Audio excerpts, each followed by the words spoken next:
25 Desember sebagai hari mu'alaf, hari lahirnya mu'alaf, itu fakta, itu real, secara histori, lengkap datanya. Saya sendiri pelaku sejarah, mensyahadatkan orang di tanggal 20 Desember atau di malam tanggal 25 Desember itu mutlak harus diakui. Bukan kemudian huraban, bukan ilusi, bukan halusinasi, tapi fakta real. Saya mempertanggungjawabkan itu, karena saya pelakunya. Semalam saya mensyahadatkan 4 personil langsung. Malam tanggal 26 Desember, hari ini, ada lagi yang dimualafkan tadi siang. Ada lagi sebentar kodon dimualafkan juga 200 orang kurang lebih. Kurang bukti apa lagi? Assalamualaikum warahmatullahi wabarakatuh. Om Swastiastu, Namo Buddhaya, Wede Tungtien, Rahayu. Shalom Aleichem, Beshem Hamasya. Penetapan 25 Desember sebagai Hari Mu'alaf Sedunia bukan berasal dari lembaga internasional, bukan pula otoritas dari keagamaan dunia, bukan pula deklarasi resmi antar iman. Hari Mu'alaf Sedunia lebih tepat dipahami sebagai konstruksi sosial naratif yang berkembang di ruang publik antar polemikus yang memperbincangkan perbedaan agama di medsos saja, khususnya di Indonesia. 25 Desember secara luas dikenal sebagai Hari Raya Natal dalam keimanan Kristen. Di beberapa komunitas polemikus Muslim, tanggal ini dipersepsikan sebagai simbol dominasi budaya Kristen atau momentum perayaan agama lain yang sangat publik. Dari sini muncul narasi tandingan, counter naratif, bahwa tanggal itu dibalikkan maknanya, menjadi hari seseorang Kristen berpindah agama menjadi Muslim. Sesungguhnya, keislaman seseorang tidak ditentukan oleh tanggal, tetapi oleh syahadat dan niatnya. Karena itu, penetapan tanggal 25 Desember tidak memiliki otoritas normatif. Dengan kata lain, ini adalah penetapan reaktif, bukan afirmatif. Karena memang tidak ada dasar dalam tradisi Islam klasik yang mengenal konsep hari mu'alaf, apalagi tanggal tertentu dengan menggunakan kalender Masehi. Pertanyaannya, mengapa kalangan polemikus Muslim menggunakan kalender Masehi untuk menentukan hari besar, hari mu'alaf sedunia, kok menggunakan kalender Masehi? Bukankah setiap hari besar Muslim menggunakan kalender Hijriah? Secara historis, kalender Hijriah ini ditetapkan secara resmi pada masa Khalifah Umar bin Khattab dengan peristiwa hijrah Nabi Muhammad pada sekitar tahun 622 Masehi sebagai titik awal penanggalan. Dan yang paling penting bahwa jumlah hari dalam setahun kalender Komariah Hijriah memiliki 354 hari dalam satu tahun biasa dan 355 hari pada tahun Kabisat Hijriah. Kalender Komariah adalah sistem penanggalan yang berbasis peredaran bulan atau lunar, khususnya siklus sinodik bulan dari hilal ke hilal. Satu bulan berlangsung antara 29 hari hingga 30 hari. Sehingga total setahun, kalender Hijriah lebih pendek sekitar 11 hari dibanding kalender Syamsiah yang dipakai oleh kalender Masehi yang berjumlah 365 hari. Karena panjang tahun Hijriah yang lebih pendek, ini menjadikan alasan utama kenapa Idul Fitri, tanggal 1 Syawal, jatuh pada tanggal dan bulan yang berbeda-beda dalam kalender Masehi di setiap tahunnya. Bahwa Idul Fitri bisa jatuh pada bulan Juni musim panas, juga bisa jatuh pada bulan Desember musim dingin. Bahkan bisa barengan dengan masa-masa Natal. Misalnya, tahun 2025 ini, Idul Fitri jatuh pada tanggal 31 Maret tahun 2025 sebagai Hari Idul Fitri tahun 1446 Hijriah. Dan sebelumnya, Idul Fitri pernah jatuh di dekat masa-masa Natal, yaitu tahun 2000. Idul Fitri jatuh pada tanggal 27 Desember dan itu bertepatan dengan 1 Syawal 1421 Hijriah. Kemudian tahun 2001, Idul Fitri jatuh pada tanggal 16 Desember. Tahun 2002, Idul Fitri jatuh pada tanggal 5 Desember. Dan nanti di tahun 2033, Idul Fitri akan jatuh pada tanggal 23 Desember tahun 2033. Sangat dekat dengan Hari Raya Natal. Mengapa ini bisa terjadi? Karena tahun Komariah yang berbasis rotasi bulan yang murni, ini lebih pendek, sekitar 11 hari. Maka Idul Fitri terus akan bergeser lebih awal di setiap tahun Masehinya, sehingga nampak berpindah-pindah bulan dalam kalender Masehi. Dan kita tahu sekarang bahwa penetapan 25 Desember oleh kaum polemikus sebagai Hari Mu'alaf Sedunia tidak berbasis kalender Komariah atau kalender Hijriah maupun kalender liturgis Islam apapun. Tanggal itu sepenuhnya berbasis kalender Masehi, yaitu Gregorian. Penetapan Hari Mu'alaf Sedunia tanggal 25 Desember tidak memiliki otoritas normatif.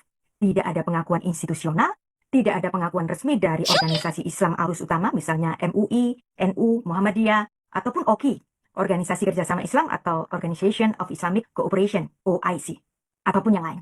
Ini juga tidak tercatat dalam sejarah Islam klasik maupun modern sebagai hari peringatan keagamaan. Dengan demikian, statusnya bukan hari besar Islam, bukan hari peringatan keagamaan. Dalam kajian sosiologi agama, fenomena ini dapat dibaca sebagai politik identitas religius, di mana satu simbol agama ditantang dengan simbol yang lain. Tampaknya ini suatu upaya untuk menunjukkan superioritas kebenaran iman atau kemenangan simbolik. Dalam beberapa kasus, ia berfungsi sebagai alat mobilisasi emosi keagamaan, bukan sebagai pendidikan iman yang mendalam. Akibatnya, Mu'alaf direduksi sebagai subjek spiritual menjadi objek simbolik. Dalam pandangan etis dan antar iman, dan dari perspektif etika lintas iman, konversi iman seharusnya lahir dari kesadaran, pencarian makna, kebebasan hati nurani, dan bukan menjadikannya sebagai simbol tandingan pada hari raya agama lain. Karena hari ini berpotensi melukai relasi antar umat, juga memiliki potensi yang mengaburkan makna spiritual sejati dari iman itu sendiri. Dalam bahasa teologi dialogis, iman tidak tumbuh dari reaksi, tetapi dari perjumpaan. Tanggal 25 Desember sebagai hari mu'alaf sedunia tidak memiliki dasar teologis, tidak memiliki dasar historis, juga tidak memiliki dasar yuridis baik nasional maupun internasional. Penetapannya hanyalah konstruksi sosial reaktif lahir dari dinamika identitas dan persepsi simbol agama lain, bukan dari tradisi iman yang mapan. Menggunakan kalender Masehi untuk hari mu'alaf sedunia, ini tidak akan cocok. Sebab kalender Masehi berasal dari gereja yang kemudian menjadi kalender sipil universal. Kalender Masehi atau kalender Gregorian bermula dari penetapan Anno Domini, singkatannya AD. Makna tahun Anno Domini sangat indah sekali, artinya tahunnya Tuhanku. Demikian pula tahun Masehi juga bermakna sangat indah, sebab Masehi ini merujuk kepada Yesus Kristus atau Yeshua HaMashiach, Yesus Sang Al-Masih, Masehi.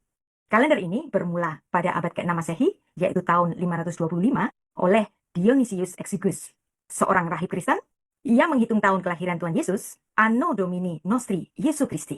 Inilah momen ketika kalender diberi kerangka kristologis, yang juga menetapkan hari Minggu sebagai hari libur di setiap pekannya, sebagai suatu peringatan bahwa Yesus Kristus bangkit pada hari Minggu dan kuburnya kosong. Itulah sebabnya umat Kristen bisa beribadah di hari apa saja, mulai dari hari Senin hingga Sabtu, yaitu hari Sabat, selalu ada misa. Tetapi khusus di hari Minggu namanya ibadah raya. Karena di hari itulah umat Kristen merayakan Allah yang inkarnasi, yang telah melakukan misi penyelamatan, supaya manusia dapat masuk ke dalam kehidupan yang kekal di langit baru dan bumi yang baru. Yesus Kristus setelah mati di kayu salib, ia tidak selamanya di kuburan. Dia bangkit, dia naik ke surga, kembali ke tahtanya yang kudus. Tahun 1582, Paus Gregorius yang ke-13 melakukan reformasi kalender. Dan kemudian kalender itu dinamakan kalender Gregorian. Penetapan ini bertujuan mengoreksi kesalahan astronomi kalender Julian agar perayaan Paskah kembali selaras dengan equinox musim semi. Karena memang hari raya Paskah selalu jatuh tepat di musim semi. Maka sejak tahun 1582, kalendernya disebut kalender Gregorian, yang kemudian dipakai secara internasional sampai hari ini. Tidak peduli agama apapun, yang ateis sekalipun, semua orang menggunakan kalender gereja ini. KTP Anda, paspor Anda, surat nikah Anda, ijazah Anda, rekening Anda, kegiatan sehari-hari Anda. Siapapun di dunia ini tanpa kecuali menggunakan kalender yang berasal dari gereja, yaitu kalender Masehi, Anno Domini, atau yang disebut dengan kalender Gregorian. Maka secara historis dan institusional, kalender Masehi yaitu Anno Domini, tahun Tuhanku, memang dikodifikasi sejak awalnya oleh Gereja Katolik Roma. Kegiatan kemanusiaan dari orang-orang yang mencintai kedamaian di dunia ini juga dalam maksud yang jernih, penuh kasih terhadap sesama umat manusia, tujuan yang murni, meningkatkan dialog, saling pengertian, dan kerjasama antar pemeluk agama dan kepercayaan yang berbeda, menguatkan nilai toleransi perdamaian dan harmoni sosial dalam masyarakat yang majemuk. Dan bukannya membuat anekdot 25 Desember sebagai hari mu'alaf sedunia. Saya ucapkan selamat Natal 25 Desember saudara-saudaraku. Jangan pusingkan anekdot kaum polemikus mengenai hari mu'alaf sedunia, karena hal itu cuman komedi. Beshem Ha'af, Verben, Veruah HaKodesh, Ha-Elohim Echad. Di dalam nama Bapa dan Putra dan Roh Kudus, Allah yang Esa. Amin. Assalamualaikum warahmatullahi wabarakatuh. Om Swastiastu, Namo Buddhaya, Wei Tet Tung Kien, Rahayu. Shalom.